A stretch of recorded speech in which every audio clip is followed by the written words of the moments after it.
A deal is closer than ever.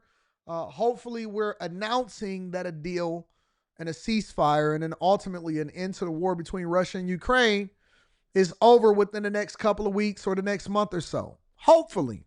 Hopefully. But in the meantime, to help get that deal done, one of the things that Trump has said over the last couple of weeks is, hey, listen, we've given hundreds of billions of dollars over to Ukraine in this proxy war that Biden administration actually leveraged against Russia, and we want our money back. We want to get paid back. Not only are we going to fix this, but we want our money back. Our number one goal is to get our money back. Our number two goal is to end this war. The one thing about Trump is he said, listen, we want all our reparations. We want everything back, everything that we gave you. It wasn't free. I don't know what they told you, but it's a new regime in town, and we got to get the minerals. We got to get everything that's under the ground. Now, Ukraine, Zelenskyy signed a mineral deal. He's alleged to have signed a mineral deal, which actually promotes a ceasefire and is leading us in a direction of getting this war done and over with. Let me go ahead and give you an update on what's going on in these streets. Make sure you hit a like for the algorithm. Let's talk about it. Well, this is news. Ukrainian President Zelenskyy is expected to meet with our President Donald Trump, on Friday after he reportedly has agreed to terms of a major mineral deal with the United States. Meanwhile, I had the chance to sit down for an exclusive sit down with Secretary of State Marco Rubio. Yes, we did walk. And here's what he told me about all this. Mr. Secretary, first off, congratulations. 99 votes. I guess everyone is behind you. How does it feel 30 plus days in? Busy. We've been busy. We've been a lot of work. We're doing the work of diplomacy in the State Department. A lot of, this President Trump is not a patient man. He moves very quickly. He's been given a mandate, and he hit the ground running from day one. One thing he said he wanted to do is address the Ukraine-Russia war quickly. It looks like the mineral deal has been done. Can you confirm that? Well, I can't confirm it. Obviously, our Secretary of Treasury, Bessent, is working on that, has done a great job of putting that together. So my last indication was that it was very close to the finish line. We were on not even the 1 yard line. We were like at the half-yard line, almost like when the Eagles push the quarterback across, that tush-push thing. So it's close and it's good. Look, it's a good deal. It's an important deal. We still want to end this war. I mean, that's the important thing the president's made very clear. He campaigned on that. President Zelenskyy and the president clashed last week. There's no doubt about it. This week is going to be different. It looks like that President Zelenskyy is going to be here in Washington this week. How much friction is between President Zelenskyy and President Trump? I don't, there's a lot of stuff in the media about it, but in the end of the day, the president's objective is clear. He wants the war to stop. And to do that, you have to have both sides agree to it, right? Now, we talked to Zelenskyy. I think what the president was irritated by, and rightfully so, was this argument that somehow we haven't talked to Ukraine. After President Trump spoke to Putin, which he hadn't spoken to in 4 years, he picked up the phone. I was there for both calls. He immediately called Zelenskyy right away. And then Zelenskyy met with our Treasury Secretary. And then he met with me and the Vice President. And then he met with Kellogg. And then, so he has had engagements, constant engagements. I've talked to the Foreign Minister of Ukraine twice in the last 6 days. So to say that we're not engaged with him is just not accurate. What makes you know what's so interesting is that Kamala Harris and the Biden administration admitted to never, ever talking to Russia and Putin at all about a possible ceasefire. And the war raged on for 3 years. 3 years. We had become so insensitive to it.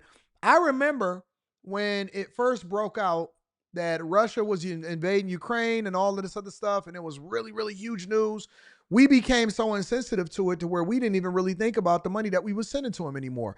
The Democrats were holding it over the Republicans' heads. They were saying that they were closing off our borders and enforcing immigration laws that were on the books, preventing fentanyl from coming over into the United States of America. All of it was tied to giving money to Ukraine, Israel, and Taiwan. That is one of the reasons why the border deal got killed, which obviously Trump is proving that you don't need a border deal to enforce the laws that are already on the books. We have agencies that are dedicated to making sure that we control illegal immigration into this country. And Democrats were tying that border deal to funding and continuing to fund Ukraine. And then we were asking, and remember, we was all talking about it. I was covering it. I have been covering this immigration whole thing since 2021 here, right here on this show, the Millionaire Morning Show, right? And we were all confused because we were like, why are they so dedicated? Why are they so gung-ho? Why do they want to continue to send this money over? Why would they admit to never even speaking to Putin and Russia if they really want this war to stop? What is going on? What is happening? Well, we can all safely assume that it all came from the idea that they did not want the war to stop at all. Why would they want the war to stop when everybody is getting rich as a warmongerer? Who doesn't want world peace? Drug dealers don't want a war. Dope boys don't want, you know why? Because it gets the police involved. It brings more visibility to the corners and to the dope spots. It starts to bring a whole lot of high profile visibility over into the trap house and all of that. And they don't need that type of heat. They trying to figure out, they got enough problems as it is trying to make sure that they, you know what I'm saying, that somebody ain't running off on a plug. They got enough problems as it is trying to get the drugs over into the country in the first place. They got enough problems as it is trying to make sure that they keep the prices low and so they don't have to step on a product too much in order to distribute to the people so they ain't going over to the competitors. They got enough problems. They don't want war. That is a last resort. And any movie and look at any movie, look at any documentary, the last thing they want is the police to get involved because now you messing up the money. And now we got to spend money and it costs money to go to war. Pac told you that. Pac told you that. Everybody can tell you, listen, war will never be profitable except for the people that continue to distribute the money. And we would all ask ourselves, why don't they want to stop the war? Why do they continue to perpetuate this? Why are they sitting over there attackums? Why are they over there sending so much money? Why they want this to happen? Do you believe that the Russians sincerely want to have this war to end? I don't know. I don't know the answer. What do you think? Well, I think we're going to test it. We told them, do you guys want to end the war or do you want to continue? If you want to end the war, we can talk about what it would take to end it from their perspective. If you want to continue on the war, just tell us now. And they agreed to a follow-up where we're going to send, teams of diplomats to meet with theirs to sort of talk about what it would take to end the war. If what they insist on is unrealistic, then we know they're not real about it. But we have to test that proposition. We need to know, and the president wants to know early in his presidency, are the Russians interested in ending this war, or are they not? Germany had a big election. President Trump congratulated the new presumed leader, although it's going to take months for them to form a government. His name is Friedrich Merz. And he said this: I would never have thought I would be saying this on TV.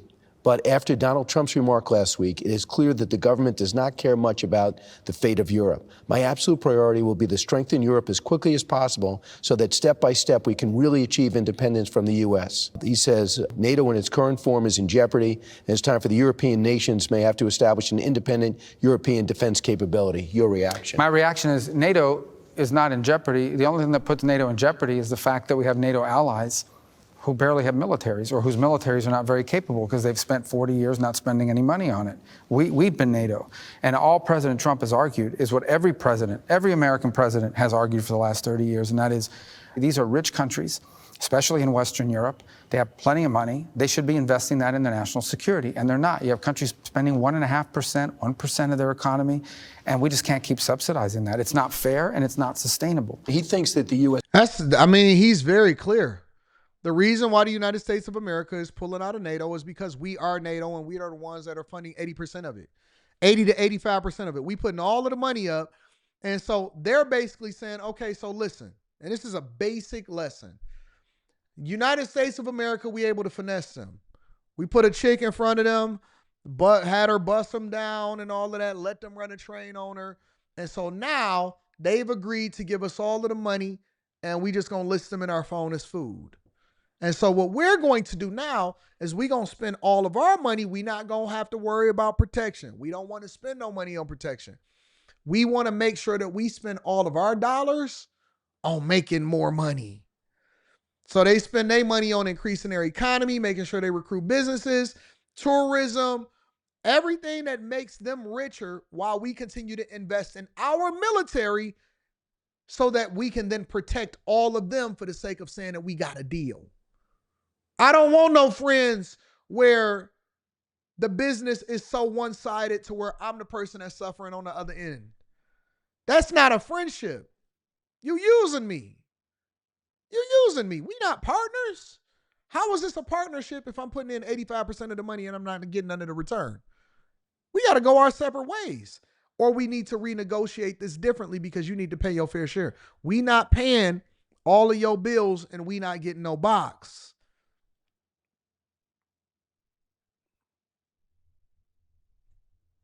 Just wants out of Europe, do your own thing. Is he misreading Donald Trump? No, we're not saying do your own thing. We're saying do more. It's their continent, right? Why should we not be? Why is it unreasonable for the United States to ask rich European countries to invest more money in their own national security? What a start you've had. 30 plus days. You've been to Panama, El Salvador, Costa Rica, Guatemala, Dominican Republic, Germany, Israel, Saudi Arabia, and UAE. In the beginning, you got 6 nations there, Central and South America. There's a message, and it seems to have been our border matters. Let's establish some relationship because we got to get control of our southern border and you got to control of yours. What did you walk away with? What was your message? Well, we walked away from the following. All those countries you mentioned in Central America are all migratory routes. That is the route that people take to get to the southern border. So our border, in many cases, when it comes to mass migration, begins there. So we want countries to cooperate in stopping it. In addition, a number of these countries, I add Honduras now to the list, a number of these countries have now agreed not just to take back repatriation flights of their own nationals, but to take third country, meaning people from other countries who basically enter the United States illegally. We can send them to those countries, and they have a choice. They can go back to their home country or they can go to these countries. These are powerful tools, and that's why you're now seeing historically low numbers under President Trump. Do you think historically it has a lot low to do numbers with at the border? your visits? Well, I think it has a lot to do with President Trump. It has to do with the fact that people that were coming here realized that this isn't Joe Biden. Under President Trump, you're not just going to be able to come in, claim asylum, and stay forever. And so we are literally, in some of these countries, I had a call yesterday, one of these countries, they now have people doing U-turns, right? They were on their way here, they realized, okay, they're not playing around anymore.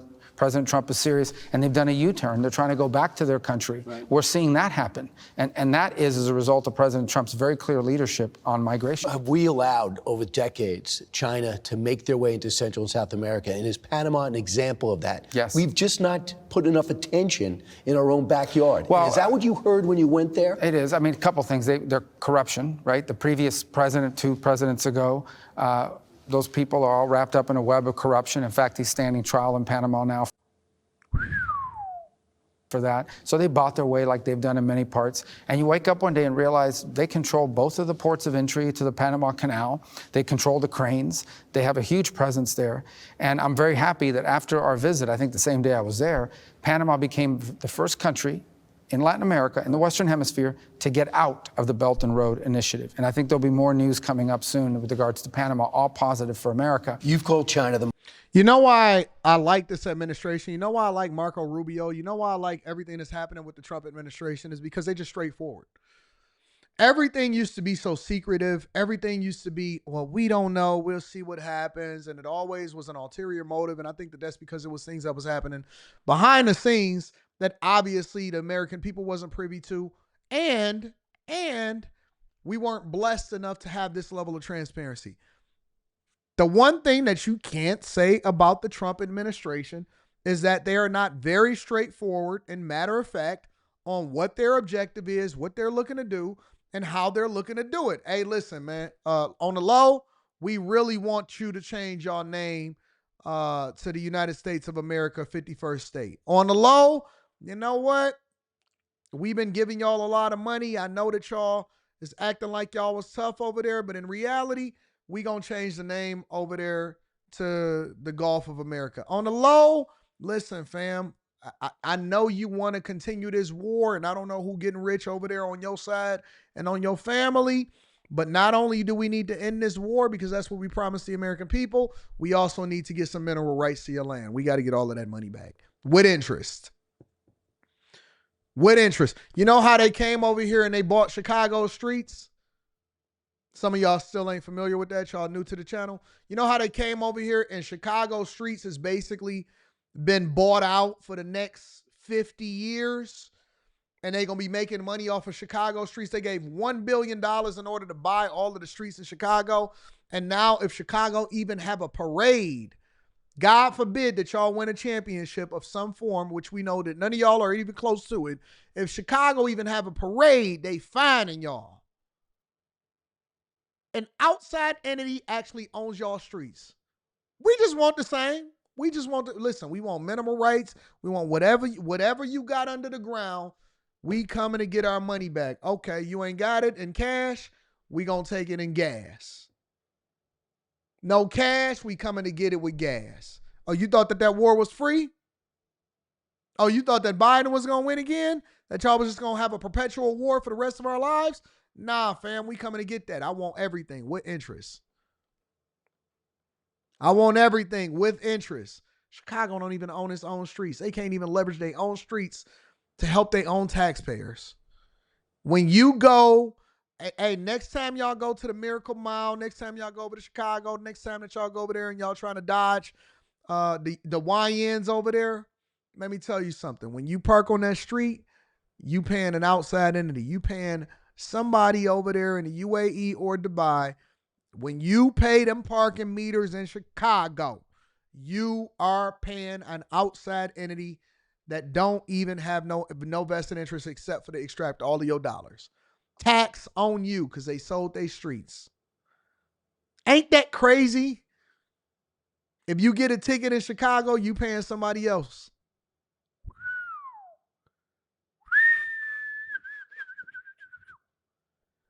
Crazy. Absolutely insane. And America is a business. It's always been a business. It always will be a business. We just haven't been running it like a business.